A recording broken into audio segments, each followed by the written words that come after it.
Bienvenue sur Africa 24 dans cette nouvelle édition du Non-Stop Info. Voici les titres de l'actualité. Enarda se dit prêt à tenir des élections anticipées en Tunisie. La formation islamiste tente d'apaiser les tensions après les heurts survenus devant le Parlement. Des heurts qui se sont déclenchés après les mesures fortes annoncées par le président Kais Saied. Africa's Recovery Talk Series, c'est le nom d'une série de discussions proposées par la Commission économique des Nations Unies pour l'Afrique. Des discussions axées sur la relance économique du continent africain, sérieusement affecté par la pandémie. Et puis de nouvelles médailles pour l'Afrique lors des Jeux Olympiques de Tokyo. Performance notable de la journée du 26 juillet, celle de Ruth Bagby qui a décroché le bronze en taekwondo chez les moins de 67 kg. Les détails à suivre dans ce journal.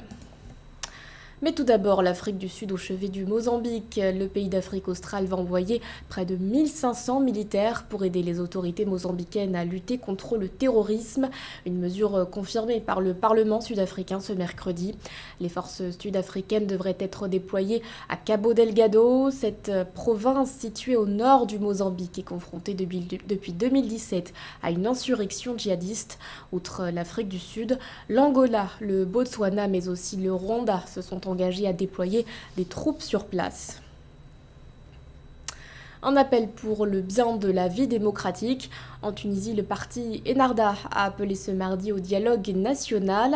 La formation islamiste s'est dit prête à la tenue d'élections législatives et présidentielles anticipées simultanées.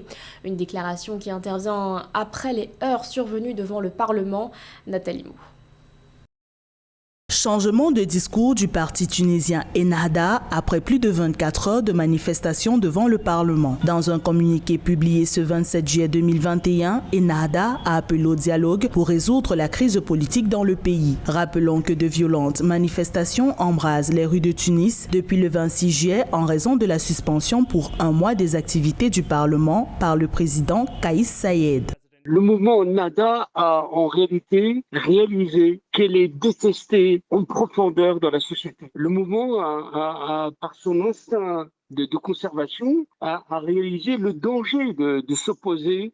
Le communiqué d'Ennahda, un geste d'apaisement doublé d'un appel à la fin des manifestations adressées à ses partisans. Cependant, le parti continue de considérer la décision du président Saied de suspendre le Parlement et de limoger le Premier ministre comme inconstitutionnelle, mais propose une démarche plus conciliante. Ennahda invite le président Saied à annuler ces mesures et à convoquer de nouvelles élections législatives et présidentielles. Même si on ne sait pas ce qui va se passer dans quelques semaines au-delà des délais d'un mois, puisque le président de la République s'octroie avec le gouvernement qu'il va nommer les moyens de pouvoir prévoir cette sortie de crise par à l'évidence de nouvelles élections, mais on ne sait pas comment les choses vont se dérouler puisque c'est véritablement un cas absolument nouveau qui s'oppose au pays. Et donc l'incertitude est totale.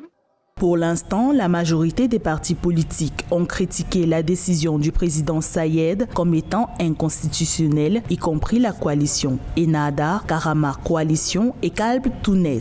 Cependant, l'effort de désescalade entrepris par le parti Ennahda se présente comme une réponse aux exhortations de l'Union africaine et celles des pays voisins de la Tunisie, à l'instar de l'Algérie, pour un retour au calme.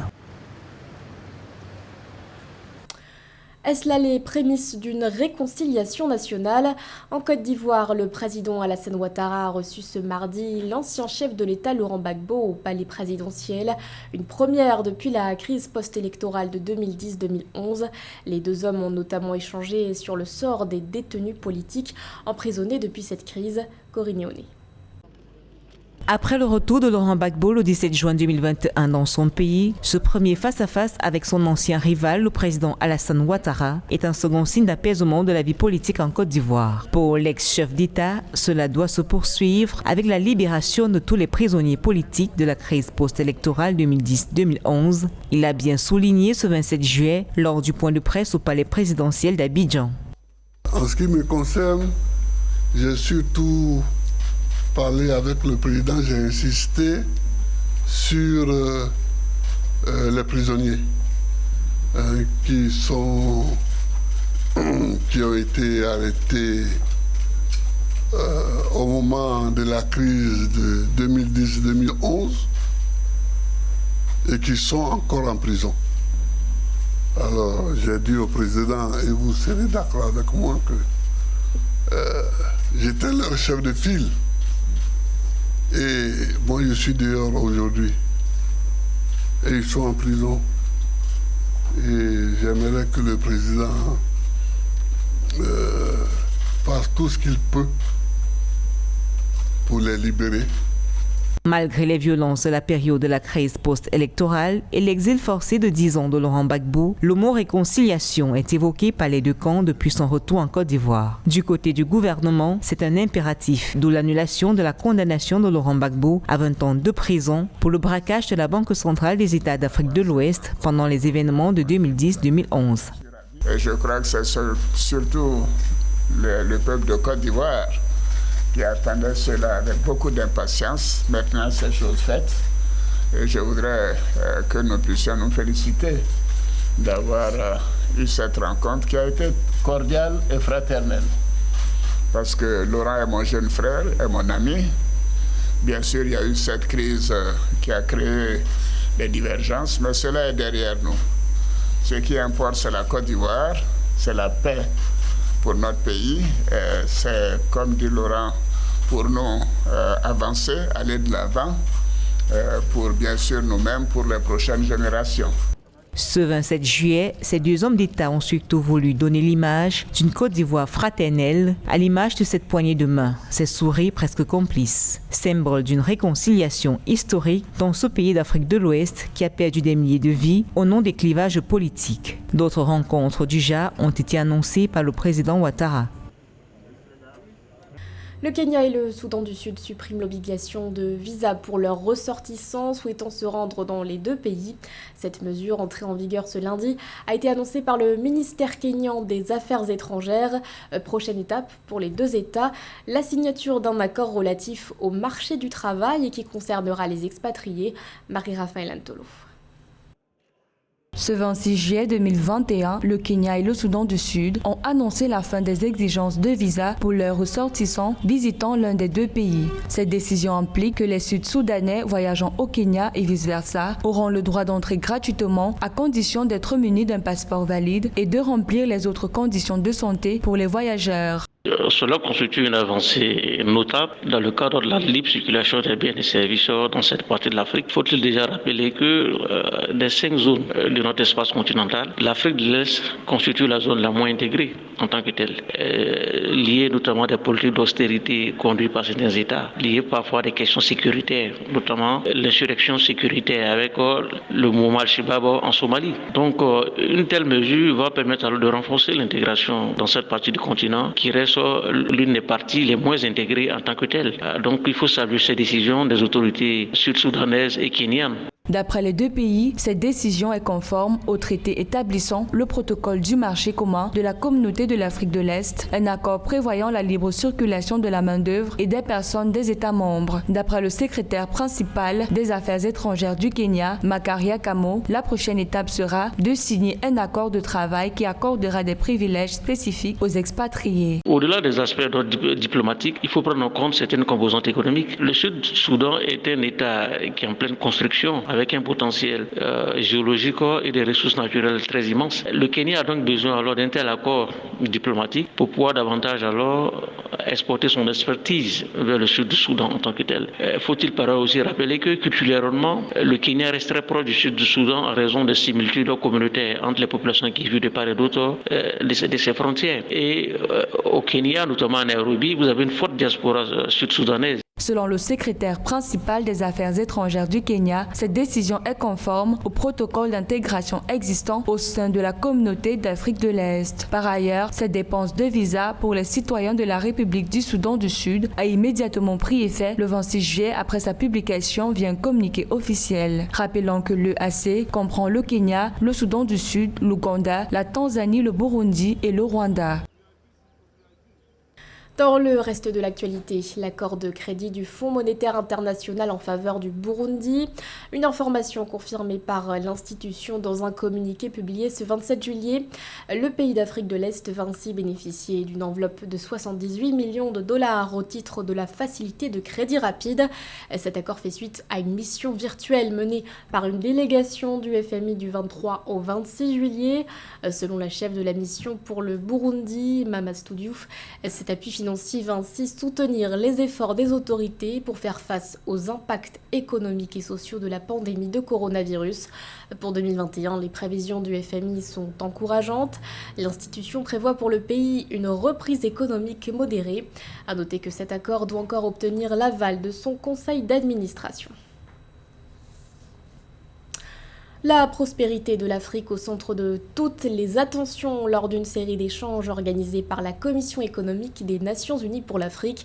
Des rencontres qui ont réuni des participants de haut niveau, dont la directrice générale de l'OMC, Ngozi Okonjo-Iweala. Ensemble, ils ont établi des pistes de réflexion pour assurer la relance post-Covid du continent. Nathalie Lou. Brainstorming au sein de la Commission économique des Nations Unies pour l'Afrique en vue d'une relance économique durable du continent africain. L'Afrique doit passer le cap de la simple riposte contre le Covid-19 pour sortir le continent de sa première récession économique en 25 ans, conséquence majeure de la violence de la pandémie de Covid-19. Il est tout de même à féliciter que la crise a démontré la capacité des pays africains à faire preuve de bonne gouvernance sanitaire à l'échelle régionale. Dans mes rêves, j'espère que cette forme de gouvernance soit dédiée à l'essor de l'Afrique après cette pandémie. Imaginez un instant que nous ayons une approche continentale pour la valorisation de notre économie.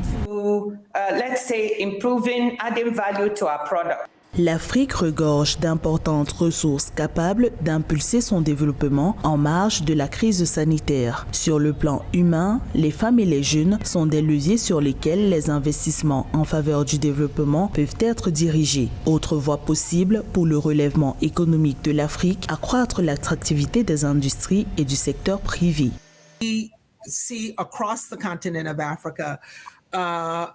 Nous pouvons voir à travers l'Afrique des efforts visant à mettre en avant la richesse du continent et nous savons à quel point ce continent est riche. Les femmes et les jeunes sont particulièrement dynamiques. Ils créent des emplois et des opportunités en vue de continuer d'investir dans leur pays.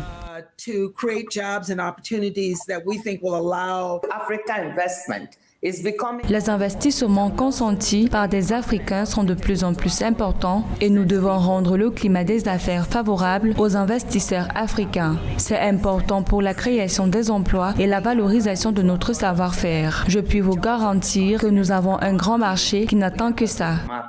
Pour relancer son économie, l'Afrique doit également augmenter la couverture vaccinale contre le Covid-19. Environ 4% de la population est vaccinée pour le moment, avec pour conséquence le maintien de mesures restrictives sévères dans plusieurs pays. Le continent doit relever le défi de l'autosuffisance en vaccins en créant des laboratoires de recherche au niveau local. Il restera toutefois de régler la question de la protection de la propriété intellectuelle des innovations scientifiques envisagées. Ils ont fait la fierté de l'Afrique lors des JO de Tokyo. Plusieurs athlètes africains ont brillé par leur performance en taekwondo le 26 juillet. L'Ivoirienne Ruth Gbagbi notamment a décroché la médaille de bronze dans la catégorie des moins de 67 kilos. Elle est parvenue à s'imposer face à la Brésilienne Milena Titonelli. Marie-Raphaël Antolo. Malgré l'élimination prématurée du taekwondoïste Cheikh Cissé, premier médaillé d'or olympique de l'histoire de la Côte d'Ivoire, les Jeux olympiques se poursuivent à Tokyo avec de belles performances pour les athlètes africains dans ces disciplines. Le lundi 26 juillet 2021, la taekwondoïste Ruth Gbagbi de la Côte d'Ivoire a dominé la brésilienne Milena Titonelli avec 12 sur 8 poids et réédité ainsi l'exploit de Rio de 2016 où elle avait obtenu la médaille de bronze. Ce que je pense de la performance des Africains en taekwondo à ces Jeux olympiques, c'est qu'elle est en net recul par rapport aux derniers Jeux olympiques de Rio. Maintenant, il faudrait savoir qu'il y a eu la Covid qui a cogné dur et on peut tout simplement être très heureux de la médaille de bronze de notre Ruth Babi, qui a vaincu quand même la brésilienne Titonelli en finale de bronze, c'était pas donné. Bon, maintenant pour les autres, on a vu les Abdul-Razak et tout le reste qui sont passés à la trappe. On pense que ce sera bien pour la prochaine fois. L'Égyptienne Hedaya Malak surclasse l'Américaine Paige McPherson avec 17/9 poids. Après sa défaite en quart de finale, la vice-championne olympique est sortie victorieuse des repêchages face à la Tongienne Maïlia Maipaseka avec 19/0 poids.